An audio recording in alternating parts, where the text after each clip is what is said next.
The silver research vessel of the Galactic Scientific Fleet hung motionless in space, its sensors focused on the blue-green planet below. Inside the ship's main observation deck, Chief Researcher Dal stared at the screens with all four of his eyes widened in disbelief. "Play that transmission again," he ordered, his scaled fingers tapping nervously on the control panel.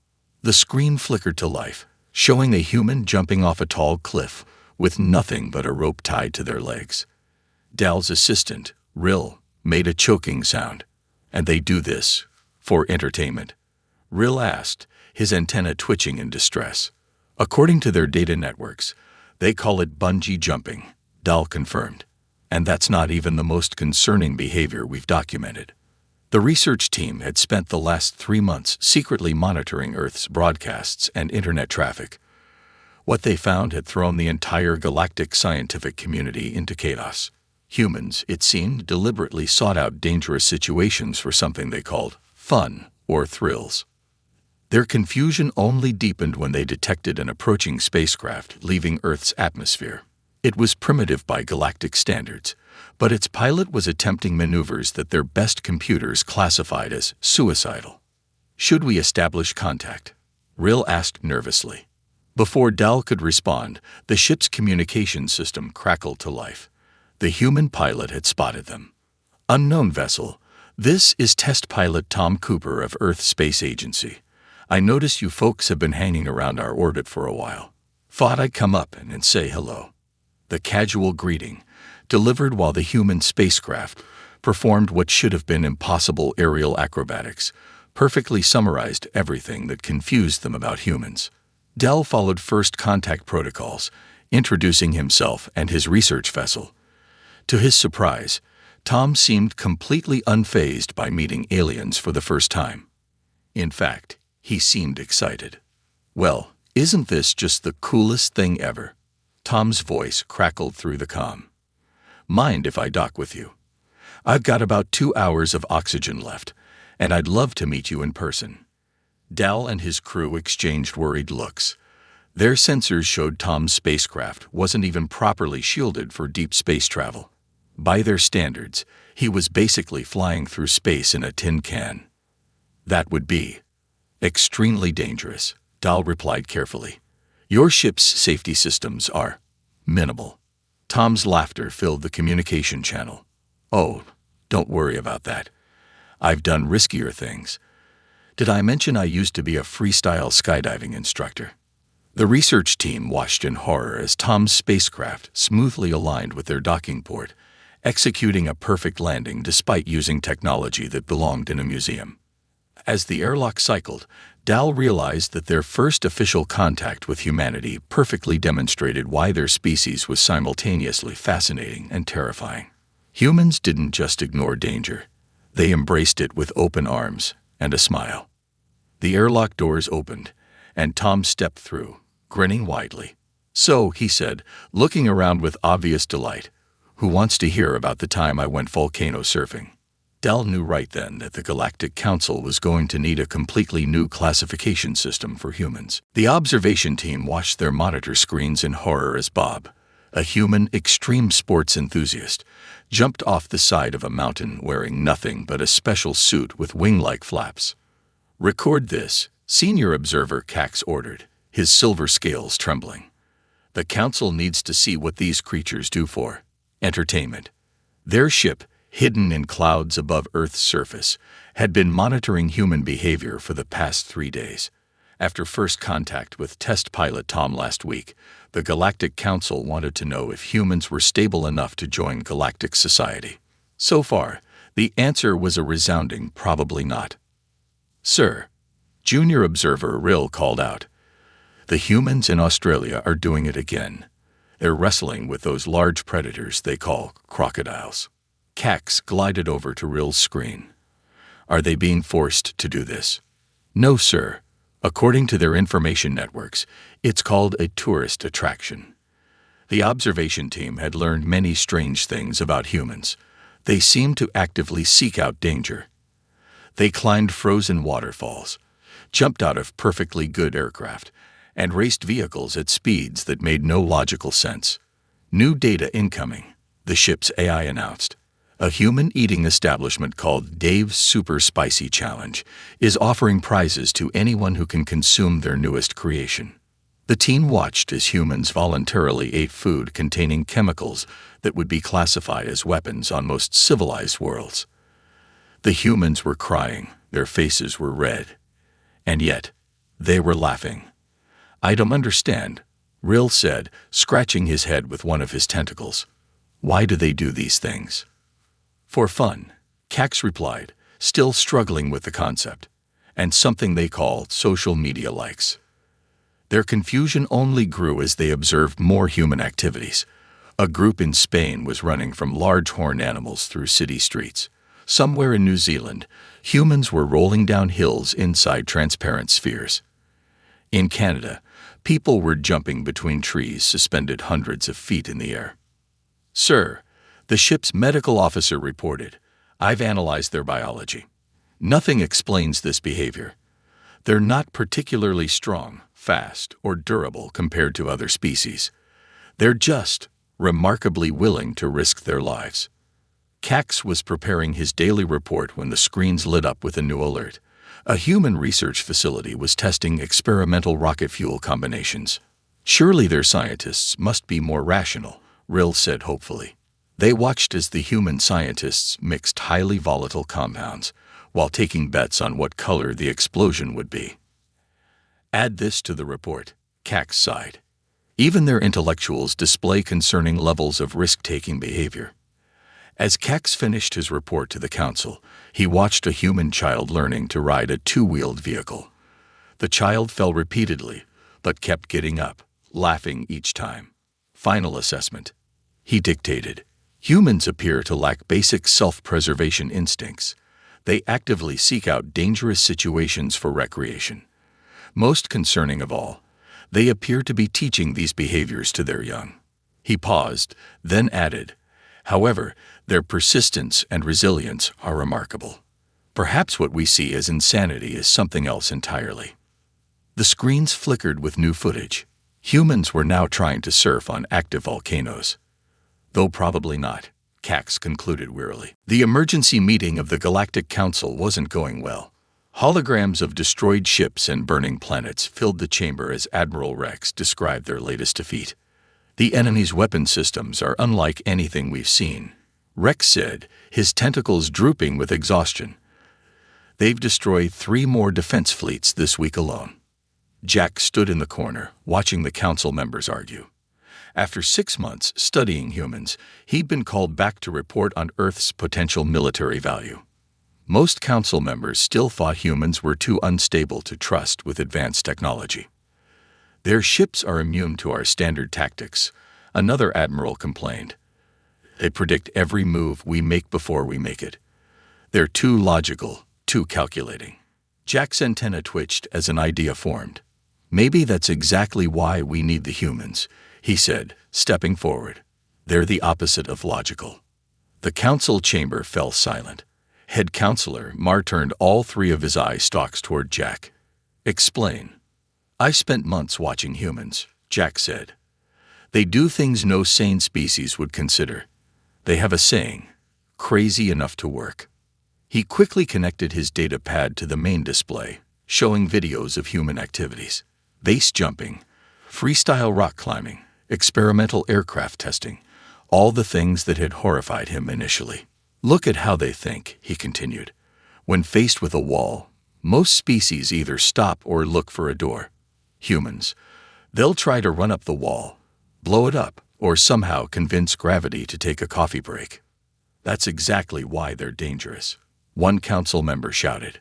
"They're unpredictable." "Yes," Jack agreed. "That's what we need. The enemy predicts our moves because we think like them, logically, strategically. But humans?" He played a video of a human racing a cheese wheel down a dangerous hill. "Try predicting that." A message flashed across the chamber screens. Another defense fleet had fallen. The enemy was getting closer to the council's core worlds. Head counselor Mar raised his appendages for silence. "Observer Jack, Are you suggesting we give advanced weapons to a species that thinks jumping into a tornado to take pictures is a reasonable activity? Yes, Jack replied firmly. Because that same species also figured out how to split atoms by asking what if. They reached their moon using computers less powerful than our food replicators. They survive on a death world that should have killed them millennia ago. The chamber erupted in worried whispers. Jack played his final video. Humans performing a seemingly impossible rescue operation during a natural disaster. We think they're insane because they do things we'd never consider, he said. But maybe that's exactly what we need. A species that looks at the impossible and says, "Watch this." After a long moment, Mars spoke. "Contact Earth's leaders. If we're going to trust crazy, we might as well trust the experts." As the council members filed out, Jack smiled. He learned something during his time on Earth. Sometimes, the craziest-looking solution was the only one that made sense. Military Commander Mike stood before the Galactic Council, pointing at a holographic map of enemy positions. His casual stance and slight grin made several council members nervous. "So here's the thing," Mike said, munching on an apple. "You're all fighting this war like it's a chess game. That's your first mistake. Chess is a highly strategic game of logic," Head Counselor Marr noted. "How else should we approach warfare?" Mike tossed his apple core into a perfect arc toward a waste bin, more like demolition derby meets paintball, with a splash of hide and seek. He paused at the aliens' confused expressions. "Right, you don't know those games. Let me show you." He pressed a button, and the hologram changed to show Earth ships, tiny compared to the standard galactic vessels. "We've modified these cargo ships, stripped them down, added some special surprises." Cargo ships? Admiral Rex's tentacles curled in disbelief. "Against their warships." "Trust me," Mike grinned. "Now we've recruited our best extreme sports athletes as pilots. These folks do backflips off cliffs for fun, flying through a battle zone. That's just Tuesday for them." Jack, watching from his observer position, noticed the council members' colors changing to pale shades of horror as Mike explained his plan. "See these black holes?" Mike pointed to dangerous areas the galactic fleet carefully avoided. "We're going to use them as slingshots. The enemy's targeting systems can't handle ships moving at those angles and speeds." "That's suicide," someone shouted. "Nah, just spicy flying," Mike corrected. "Our pilots have been practicing in simulators. Only lost about half of them the first few runs." "The simulated pilots, right?" Jack asked hopefully. "Sure, let's go with that," Mike replied, winking. "Anyway, while the enemy is busy trying to figure out why our ships are doing loop-de-loops through gravitational anomalies, we sneak these bad boys into position." He showed small, innocuous-looking devices. "What are those?" Marr asked. "We call them party poppers. They're basically space confetti cannons filled with specialized nanobots. The enemy shields don't stop them because they look like space debris. Once inside..." Mike made an explosive gesture with his hands. "Surprise party." The council chamber fell silent. Finally, Admiral Rex spoke. "This plan violates 17 different standard combat protocols." "Exactly," Mike beamed. "That's why it'll work. The enemy's whole advantage is predicting standard strategies. Well, there's nothing standard about this. It's pure, weapons-grade crazy." Jack stepped forward. "I've seen humans pull off crazier stunts just to get social media views. At least this has a purpose." Head Counselor Marr's eye stalks swayed in thought. "The casualty rates could be astronomical." "Actually," Mike said, his grin fading to a serious expression, "we've run the numbers. Our plan has a higher survival rate than your current strategies. Sometimes the safest path is through the storm, not around it." After a long debate, the council agreed. As they filed out, Jack overheard Mike talking to his comm unit. "Hey Bob, remember that thing you did with the rocket-powered skateboard? How'd you like to try that in space?" Jack just shook his head. Humanity's solutions still terrified him, but at this point, Terror was starting to feel like hope. From the observation deck of the Galactic Command ship, Jack watched Earth's modified cargo ships take formation. Each one had been painted with what humans called hot rod flames, and decorated with names like Hold My Beer and Watch This. Those ships are held together with duct tape and prayers, Admiral Rex muttered. All four arms crossed nervously. Actually, it's flex tape, Bob, one of the human pilots, corrected through the comm. Way better for space. Trust me, I tested it by sealing a hole in a space station while riding a jetpack. Jack had learned not to ask if humans were joking about such things. They usually weren't. The enemy fleet appeared on their long-range sensors, a perfect formation of advanced warships that had never known defeat. Until today, Jack hoped. Remember the plan. Commander Mike's voice crackled over the comms. Team Chaos, start your run towards the black hole. Team Yeet, get those party poppers ready. Team Leroy. He paused. Try not to blow yourselves up this time. No promises, came the cheerful reply. Jack watched as the first wave of human ships accelerated toward the nearby black hole. The enemy fleet, detecting the approach, adjusted their formation to intercept. They're following standard combat algorithms, Rex observed. They expect our ships to break off at the safe distance point. Yeah, about that. Mike chuckled. Hey, Susan, show them that trick you learned in roller derby. One of the cargo ships suddenly spun on its axis, using the black hole's gravitational pull like a slingshot. It shot past the enemy formation at speeds that made the galactic sensors scream in protest. Impossible, Rex gasped. Their crew should be paced. Nah, Susan's voice came through, slightly strained but excited. This is nothing compared to the G-forces in my wingsuit diving days. The enemy ships tried to track the unconventional movements, but their targeting systems were designed for logical, predictable patterns. Human pilots were being neither logical nor predictable. Now, Team Yeet, Mike commanded. Smaller ships darted from behind debris fields, launching what looked like glittering clouds toward the enemy vessels. The party poppers worked exactly as planned. The nanobots slipped through the shields and began their work. Did that human ship just do a backflip through a radiation belt? Rex asked weakly. With a barrel roll finish, Bob confirmed proudly.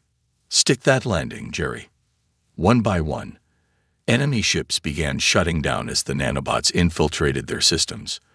Their perfect formation broke apart as they tried to counter attacks coming from impossible angles at suicidal speeds. This is madness, Rex whispered. This is humanity, Jack corrected, watching a cargo ship drift sideways through space, its pilot humming danger zone over the comms. They took everything that should kill them and turned it into an advantage. As the enemy fleet retreated in disarray, Mike's voice came over the channel. That was just the warm-up, folks. Wait till they see what we've got planned for round 2. Jack noticed Rex's tentacles had tied themselves in nervous knots. Somehow, that seemed like the only reasonable response to witnessing human battle tactics. The enemy flagship's commander stared at their tactical display in growing frustration. Nothing made sense anymore. Their perfect battle computer, which had won countless victories, was having what humans called a mental breakdown. They're doing it wrong. The computer's AI complained. Ships can't move like that. They shouldn't even be intact. This defies all combat logic. Another alert flashed. A human cargo ship had just powered down completely, drifting toward their fleet like space debris. Standard protocol said to ignore it. That was a mistake. The ship suddenly powered up, its hull panels dropping away to reveal what looked like giant space fireworks. Before their shields could react, the area was filled with colorful explosions that somehow scrambled their sensor systems. Did they just weaponize a New Year's celebration? The commander asked nobody in particular. Actually, it's more like 4th of July meets Mardi Gras, came a human voice over their supposedly secure channel. We call it Operation Razzle-Dazzle. In the Galactic Command ship, Jack and Admiral Rex watched the battle unfold. The enemy fleet, once known for its perfect formation and unbeatable strategies, was scattered across space like panicked insects. Their main computer is trying to predict human actions, Jack explained, reading from his tablet. But it's running into what humans call a does not compute error. How can we predict them when they don't even know what they're doing? Rex wondered, watching a human ship perform what appeared to be a space version of a breakdance move to avoid enemy fire. Commander Mike's voice crackled over the comm. "Hey folks, watch this. Team Bulldozer, execute maneuver YOLO." 3 cargo ships suddenly linked together with what looked suspiciously like giant magnets. The combined vessels spun rapidly, creating a makeshift drill that tore through the enemy's formation. "That's not possible," the enemy commander shouted. "Funny thing about humans," Jack said, smiling as he watched. "They don't care much about possible. They hear impossible and think challenge accepted." The enemy's battle computer finally crashed completely, unable to process the chaos unfolding before it. Their ships, dependent on its tactical guidance, began moving in confused patterns. Their entire strategy relied on predicting logical responses, Rex realized. But humans. We threw the logic book out the airlock. One of the human pilots cheerfully interrupted. "Hey, watch me thread this needle between those 2 dreadnoughts." Jack watched as the human ships, now operating in what they called full party mode, continued to dismantle the enemy fleet with tactics that belonged more in a circus than a battlefield. "Status report," Rex called out. "Enemy fleet is at 40% capacity and falling," an officer reported. "Their formations are broken, and their command structure appears to be in chaos. Also, the humans are requesting permission to try something they call space surfing with the debris." Rex looked at Jack, who just shrugged. "At this point," Jack said, "I think it's best not to ask too many questions. Just sit back and watch humanity rewrite the laws of space combat." Somewhere in the battle, a human voice sang out, "Another one bites the dust," as an enemy ship spun out of control, covered in what appeared to be space glitter. No. Commander Mike shook his head, watching the alien pilot attempt a simple barrel roll. "You're thinking too much. Feel the crazy." The training session was taking place in a simulator aboard the Galactic Command ship. After seeing humanity's success, the Council had ordered all fleet pilots to learn human combat techniques. The results were interesting. But the gravitational forces would tear the ship apart, the alien pilot protested. "Only if you believe they will," Mike grinned. "Trust me, half of this is just confidence and style." In the observation room, Jack watched alongside Admiral Rex. Over the past month, he'd noticed changes in his own behavior. Yesterday, he'd actually used a jetpack without triple-checking the safety protocols first. "I still can't believe we're doing this," Rex muttered, his tentacles twitching as another alien pilot attempted a space drift maneuver. "Remember what you said when you first tried coffee," Jack reminded him. Rex's scales turned slightly pink. After discovering the human stimulant, he'd upgraded from 2 arms to 4 just to hold more cups. On the main screen, a mixed squadron of human and alien ships practiced formation flying, if you could call it formation. The aliens were slowly learning to embrace chaos. "Look at that!" Mike cheered as an alien pilot successfully completed a risky maneuver. "See, the laws of physics are more like guidelines anyway." "That's not how science works," the alien pilot responded, but she was smiling with all 3 mouths. Jack checked his tablet, reviewing the latest battle reports. The enemy was struggling to adapt to the new tactics. Their perfect predictive algorithms were useless against pilots who treated space combat like an extreme sport. "Watch this," called out Bob, one of the human instructors. He demonstrated a move that involved using an asteroid's gravity to slingshot backward while spinning, all while blasting Sweet Home Alabama on all frequencies. "But why the music?" an alien student asked. "Style points," Bob replied. "Half of winning is looking cool while doing it." To everyone's surprise, the alien pilots were starting to get it. Their movements became less rigid, more fluid. Some even started adding their own flair to the maneuvers. "They said I was crazy back at the academy," one alien pilot laughed, pulling off a perfect corkscrew dive. Guess they were right. In the corner, Jack noticed a group of alien engineers studying human modifications to their ships.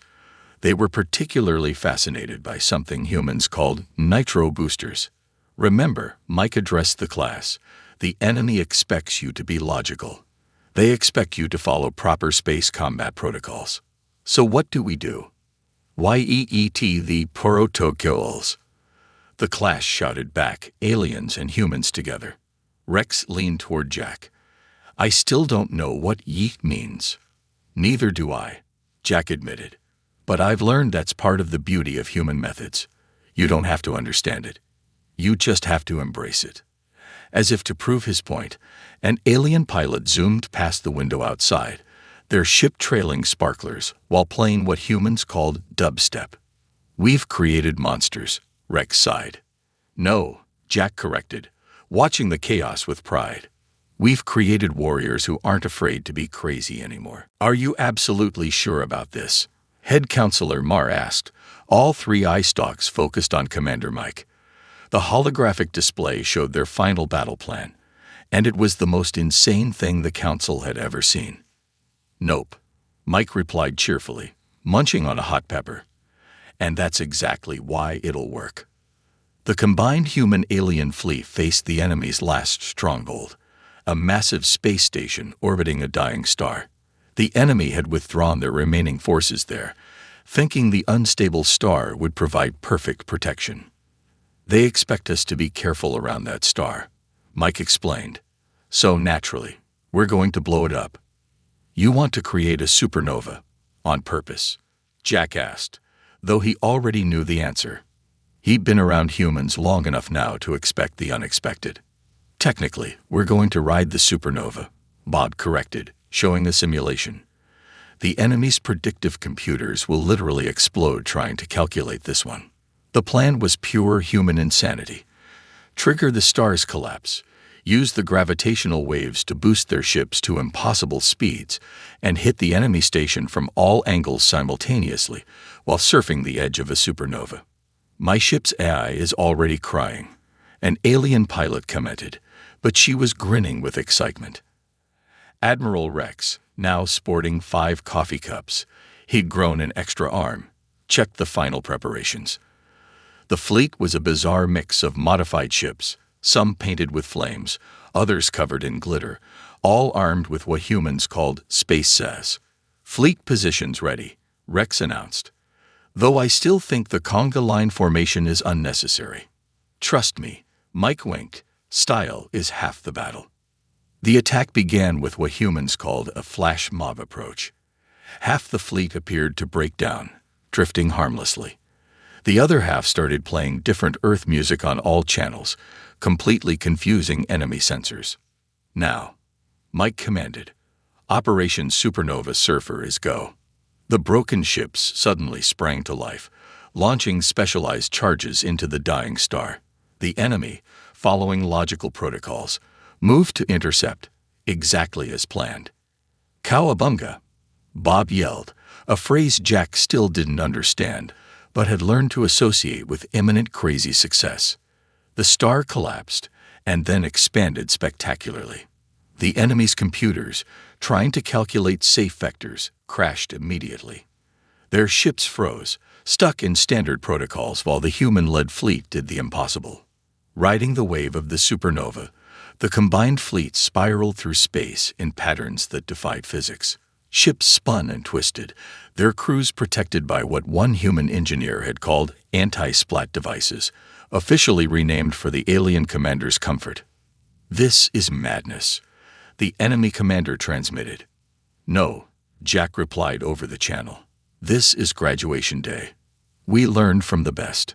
The enemy station, designed to counter logical attacks, had no defense against ships approaching at relativistic speeds while covered in glitter and playing Another One Bites the Dust. When the energy wave cleared, the enemy station was surrounded, its defenses scrambled by tactics no sane species would ever attempt.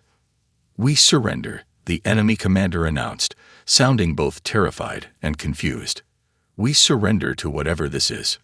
This, Mike declared proudly, is what happens when the galaxy learns to embrace the chaos. 1 year after the great victory, Jack stood before the Galactic Council to present his final report. The chamber looked different now. Someone, probably Bob, had added disco lights and what humans called a lava lamp to the ancient hall.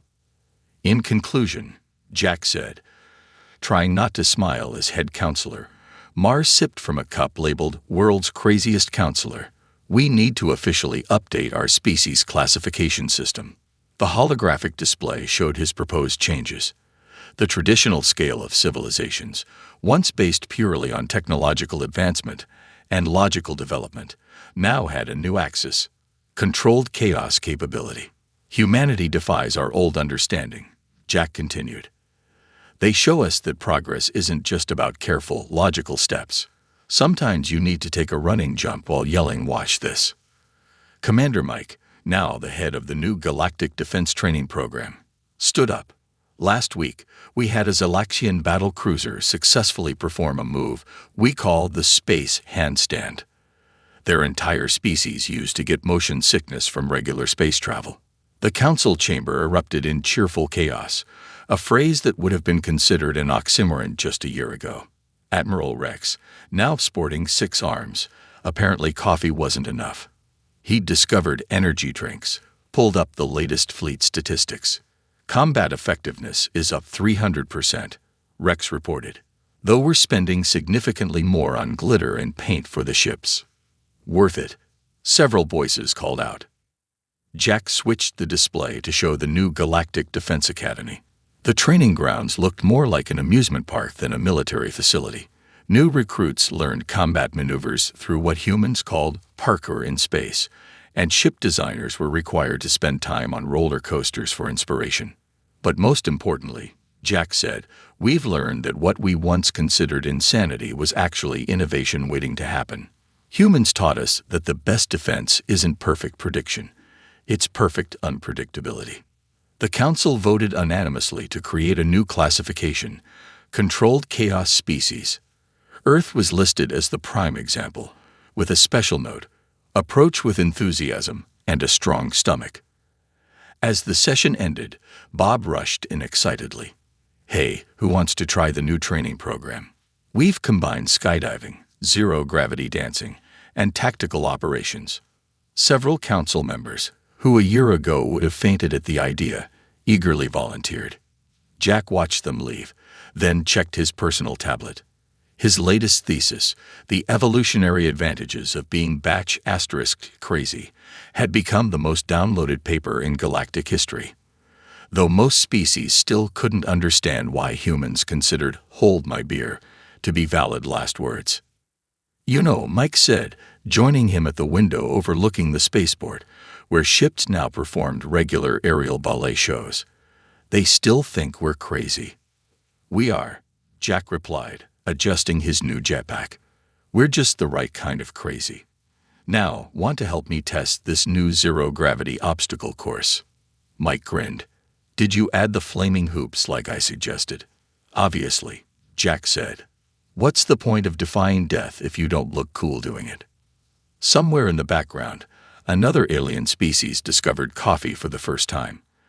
The galaxy would never be the same, and that was exactly how everyone liked it.